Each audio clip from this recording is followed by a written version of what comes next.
ഇന്ന് തുടക്കത്തിൽ തന്നെ നമുക്ക് മാങ്ങ വെച്ചൊരു അടിപൊളി ഒരു ഐറ്റം ഉണ്ടാക്കാമെന്ന് വിചാരിച്ചിട്ടോ. അപ്പോൾ ഒരുപാട് പേരും ചെയ്യുന്നതൊക്കെയാണ്, എന്നാലും നമ്മൾ ചെയ്യുന്നത് നമുക്ക് സ്പെഷ്യൽ തന്നെയാണല്ലോ. അതുകൊണ്ട് നമ്മളുടെ സ്പെഷ്യൽ ഇന്നത്തെ അപ്പോൾ ഇതാ മാങ്ങ ജ്യൂസായിട്ട് ഉണ്ടാക്കുന്ന പച്ച മാങ്ങ. അപ്പോൾ ഇതിനകത്ത് വേറെ ഞാൻ അങ്ങനെ ഒന്നും ആഡ് ചെയ്ത് കൊടുക്കുന്നില്ല.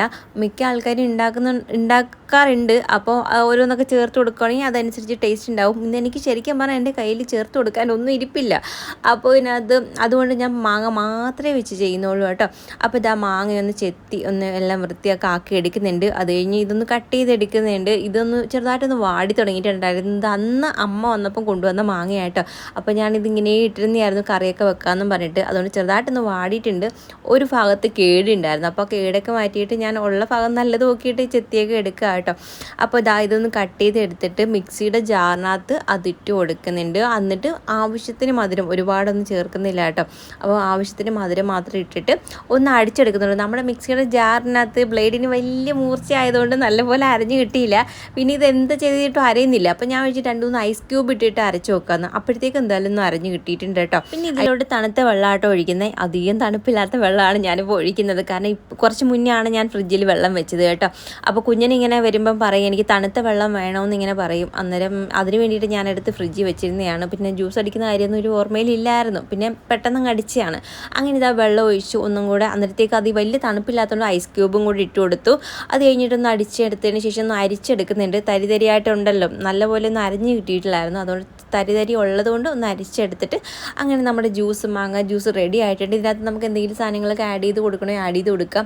പുതിനയിലേക്ക് ഇടുവാണെങ്കിൽ നല്ലൊരു മണവും ടേസ്റ്റും ഒക്കെ ആയിട്ടോ. എൻ്റെ കയ്യിൽ ഇതൊന്നും ഇല്ല. ഇഞ്ചി അങ്ങനെയൊക്കെ ഇട്ട് കൊടുക്കുകയാണെങ്കിൽ നല്ലതാണ്. പക്ഷേ ഇതൊന്നും ഇല്ലാത്തതുകൊണ്ട് ഞാൻ മാങ്ങ മാത്രമേ ഇട്ട് അടിച്ചെടുത്തോളൂ. പിന്നെ പഞ്ചസാരയും. എന്തായാലും സംഭവം കിടു ടേസ്റ്റ് ആയിരുന്നു കേട്ടോ. നല്ല ടേസ്റ്റ് ഉണ്ടായിരുന്നു.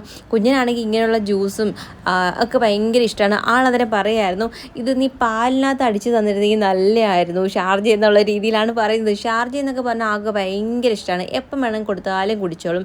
ഈ ഐസ്ക്രീം അങ്ങനെയുള്ള സംഭവങ്ങളൊക്കെ ആൾക്ക് ഭയങ്കര ഇഷ്ടമാണ് കേട്ടോ. അപ്പോൾ ഇപ്പോഴത്തെ ചൂട് സമയം കൂടെ ആയതുകൊണ്ട് ഇങ്ങനെ ഇപ്പോൾ അടുപ്പിച്ച് ഷാർജ കൂടി തന്നെ ആയിരുന്നു. മിക്ക ദിവസങ്ങളിലും ഷാർജ രാത്രി വരുമ്പം പറയും ഷാർജ ഉണ്ടാക്കിത്താ അങ്ങനെ കുടിച്ചുകൊണ്ടിരിക്കുമായിരുന്നു. അങ്ങനെ നമ്മൾ ജ്യൂസെല്ലാം കുടിച്ചു. അത് കഴിഞ്ഞപ്പോഴത്തേക്ക് ഇനി രാത്രിയിൽ എന്താ ഉണ്ടാക്കേണ്ടതെന്ന് വെച്ചാൽ അതാട്ടോ. അപ്പോൾ ഇന്ന് സ്പെഷ്യൽ അങ്ങനെ ഒന്നും ഇല്ല. ഇന്ന് നമുക്ക് മീൻകറി വെക്കാമെന്ന് വെച്ചു. മാങ്ങയൊക്കെ ഇട്ട് നല്ല ഒരു പച്ചക്കരച്ച് മീൻകറി വെക്കാമെന്ന് വെച്ചു. ചാളമീൻ കിട്ടിയിട്ടുണ്ടായിരുന്നു. അപ്പോൾ അത് കഴുകി വൃത്തിയാക്കി ഞാൻ വെച്ചിട്ടുണ്ടായിരുന്നു. അങ്ങനെ അതുകൊണ്ട് ഇനി ഒന്ന് അരച്ചെടുത്താൽ മാത്രം മതി കേട്ടോ. അതിനെന്താ തേങ്ങയും പിന്നെ പൊടികളൊക്കെ ചേർത്ത് കൊടുത്ത് ഒന്ന് അരച്ചെടുക്കുന്നുണ്ട്. പിന്നെ ഇതിന് മുന്നേ നമുക്ക് വന്നൊരു കമൻസ് ആയിരുന്നു തേങ്ങ ഇങ്ങനെ എടുത്ത് ഇങ്ങനെ തിരികെ വെച്ചിരുന്നാൽ ചീത്ത ആകില്ലേന്ന്. അങ്ങനെ ചീത്ത ആവില്ല കേട്ടോ. നമ്മൾ തേങ്ങ തിരികിയിട്ട് ഫ്രിഡ്ജിൽ സൂക്ഷിക്കുമ്പോൾ നമ്മൾ താഴത്തെ തട്ടിലൊന്നും സൂക്ഷിക്കാതെ മേളിൽ ഫ്രീസറിൽ മാത്രം വെക്കുക. ഫ്രീസറിൽ വെച്ചാൽ മാത്രമേ ചീത്തയാകാതിരിക്കൂ. താഴെ വെച്ചിരുന്നാൽ അത് ചീത്തയായി പോകും കേട്ടോ. ഫ്രീസറിൽ വെക്കുന്ന സമയത്ത് നല്ലപോലെ കട്ടിക്കിരിക്കും. അപ്പോൾ നമ്മൾ നമ്മുടെ ആവശ്യത്തിന് വേണ്ടി എടുക്കുന്ന സമയത്ത് അതിങ്ങനെ നനവൊന്നും ഇല്ലാത്ത സ്പൂൺ വെച്ചിട്ട് അങ്ങനെ എടുത്തിട്ട് കൈ കൊണ്ടൊന്നും എടുക്കരുത് കേട്ടോ. അപ്പോൾ നനവില്ലാത്തത് നോക്കി എടുക്കണം. നനവില്ലാത്ത സ്പൂൺ എന്തെങ്കിലും വെച്ചിട്ട് കോരി നമ്മൾ ആവശ്യത്തിന് എടുത്തിട്ട് തിരിച്ച് അതേപോലെ ഫ്രീസറിൽ തന്നെ കൊണ്ടുപോയി സൂക്ഷിക്കുക. വെളിയിൽ ഒരുപാട് നേരം വെച്ചേക്കരുത് എന്ന് മാത്രമേ ഉള്ളൂ കേട്ടോ. അപ്പം നമ്മൾ എത്ര ദിവസം വേണമെങ്കിലും നമുക്ക് ആ ഒരു തേങ്ങ അങ്ങനെ തന്നെ ഇരുന്നോളും. തണുത്ത് ഇങ്ങനെ കട്ടിയായിട്ടിരിക്കുന്നതുകൊണ്ട് അത് ചീത്ത ആവത്തേ ഇല്ല. എനിക്കാണെങ്കിൽ വയ്യാണ്ടൊക്കെ ആയ സമയത്ത് അമ്മയൊക്കെ വരുമ്പോഴത്തേക്ക് അവർ പോകുന്ന സമയത്ത് ഒരുപാട് തേങ്ങ ഇങ്ങനെ തിരികെ വെക്കും. അതായത് 3-4 തേങ്ങയൊക്കെ ഇങ്ങനെ തിരികെ അത് നല്ല എയർ ടൈറ്റുള്ള പാത്രത്തിൽ തന്നെ അടച്ചു വെക്കണം കേട്ടോ. അപ്പോൾ നല്ലപോലെ ടൈറ്റുള്ള പാത്രത്തിൽ അത് വെച്ച് അടച്ചു വെക്കുമ്പോൾ അത് അങ്ങനെ ഇരുന്നോളും. എത്ര ദിവസം വേണമെങ്കിലും ഇരുന്നോളും കേട്ടോ. ഞാൻ അങ്ങനെയാണ് ഉപയോഗിക്കുന്നത്. എന്നിട്ട് കുറേശ്ശെ അതിൽ നിന്ന് എടുക്കും.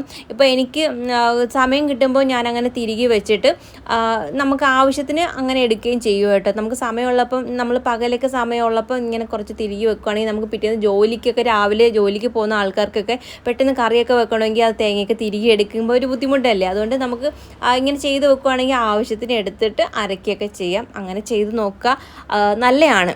അപ്പോൾ ഞാൻ അങ്ങനെയാണ് ചെയ്യുന്നത്. അങ്ങനെ നമ്മുടെ മീൻകറിക്ക് നല്ലപോലെ തിളച്ച് മീനെല്ലാം ഇട്ട് കൊടുത്തിട്ടുണ്ടായിരുന്നു. നല്ല മാങ്ങയും പച്ചമുളകും ഒക്കെ ഇട്ടൊരു കറിയായിട്ടോ. അപ്പോൾ ഇതിന് മുന്നേ ഞാൻ മീൻകറിയുടെയൊക്കെ വീഡിയോസ് ഞാൻ ചെയ്തേക്കുന്നതുകൊണ്ട് ഇതിനകത്ത് ഡീറ്റെയിൽ ആയിട്ടൊന്നും കാണിക്കുന്നില്ല. അങ്ങനെ മീൻകറിക്ക് വലിയ കളറില്ലാത്തത് കുഞ്ഞിനിവിടെ എരിവ് അധികം പറ്റത്തേ ഇല്ല കേട്ടോ. ഇവിടെ ഇരിക്കുന്ന മുളക് പൊടിക്ക് നല്ല എരിവാണ്, നല്ല കളറ് കുറവാണ്, പക്ഷേ ഭയങ്കര എരിവാണ്. അതുകൊണ്ട് ഞാൻ കുറച്ചേ ചേർത്ത് കൊടുക്കുന്നുണ്ട്. അതുകൊണ്ട് ഞാൻ ഇന്നൊന്ന് കടുവറുത്ത് ഒഴിക്കുന്നുണ്ട് കേട്ടോ. ഇടയ്ക്കൊക്കെ കടുവറുത്ത് ഒഴിക്കാൻ ഇങ്ങനെ തോന്നും. കടുവറുത്ത് ഒഴിച്ചിട്ട് കഴിക്കാൻ തോന്നും, നല്ലൊരു ടേസ്റ്റാണ്. അപ്പോൾ ഞാൻ ഇന്ന് കടുവറുത്ത് ഒഴിക്കുന്നുണ്ട്. എടുക്കുന്നുണ്ട്. അതിനകത്തോട്ട് ഞാൻ കുറച്ച് മുളക് പൊടിയും കൂടി ഇട്ടൊന്ന് മൂപ്പിച്ച് ഇതിനകത്ത് ഒഴിക്കുന്നുണ്ട്.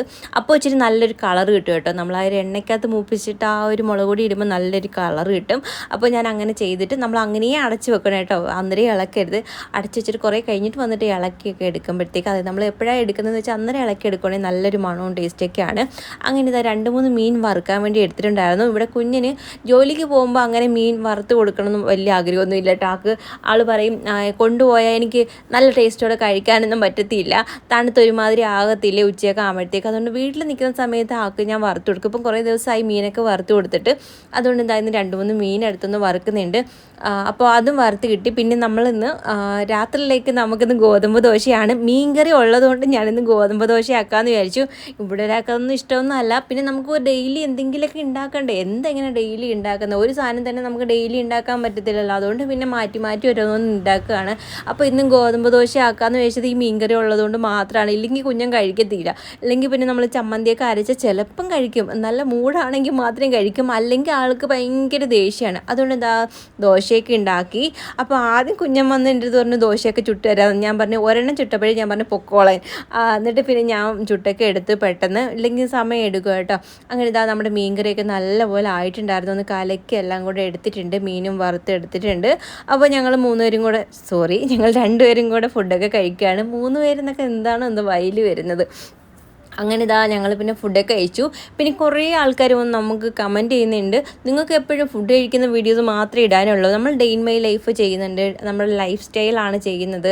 അപ്പോൾ അതിനകത്ത് നിങ്ങളൊക്കെ വായുവാണോ ഭക്ഷിക്കുന്നത്, ഫുഡ് കഴിക്കാറില്ലേ? എനിക്ക് അതാണ് ഒരു ഡൗട്ട്. പിന്നെ നമ്മൾ ഇങ്ങനെയുള്ള വീഡിയോസ് ഇടുമ്പോൾ ഇതൊക്കെ ഉൾപ്പെടുത്തേണ്ടതായിട്ട് വരും. അത് കാണാൻ താല്പര്യമുള്ളവർ മാത്രം കണ്ടാൽ മതി, അല്ലാത്തവർ കാണണമെന്ന് എനിക്ക് ഒരു നിർബന്ധവും ഇല്ല. പിന്നെ എനിക്ക് ഒരു കാര്യം നിങ്ങളോട് ചോദിക്കാനുള്ളത്, ഒരു വട്ടം കാണുമ്പോൾ തന്നെ നിങ്ങൾക്ക് മനസ്സിലാവും ഇങ്ങനെയൊക്കെയാണ് ബ്ലോഗിനകത്ത്.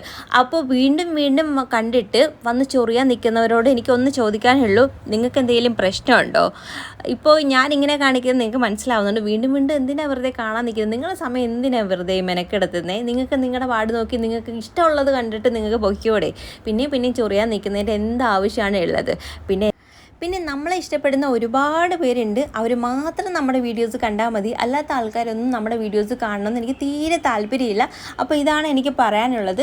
പിന്നെ ഒരു കാര്യം എന്ന് വെച്ചാൽ, നമ്മുടെ ഒരു ഫാമിലി മെമ്പറായ രഹന ജിതുവിൻ്റെ ബർത്ത്ഡേ April 6 പറഞ്ഞിട്ടുണ്ടായിരുന്നു. അപ്പോൾ അതുപോലെ തന്നെ ആതിര അരുണിൻ്റെ മകൻ്റെയും ബർത്ത്ഡേ April 6 അപ്പോൾ മോൻ്റെ പേര് പറഞ്ഞിട്ടില്ല. എന്നാലും നമ്മുടെ ഫാമിലിയുടെയും വിഷസ് അറിയിക്കുകയാണ്. ഹാപ്പി ബർത്ത്ഡേ രഹന ആൻഡ് മോനു. ഒരുപാട് വർഷങ്ങൾ ഇങ്ങനെ സന്തോഷവും സമാധാനമായിട്ട് ദീർഘായുസ് നൽകി ദൈവം അനുഗ്രഹിക്കട്ടെ എന്ന് പ്രാർത്ഥിക്കുന്നു 2 പേരെയും. പിന്നെ ആ മോന് വേണ്ടിയിട്ട് എൻ്റെ ഒരു ചക്കര ഉമ്മയുണ്ട് കേട്ടോ. അപ്പോൾ ഇത്രയ്ക്കുള്ളൂ. ടാറ്റ ബൈ.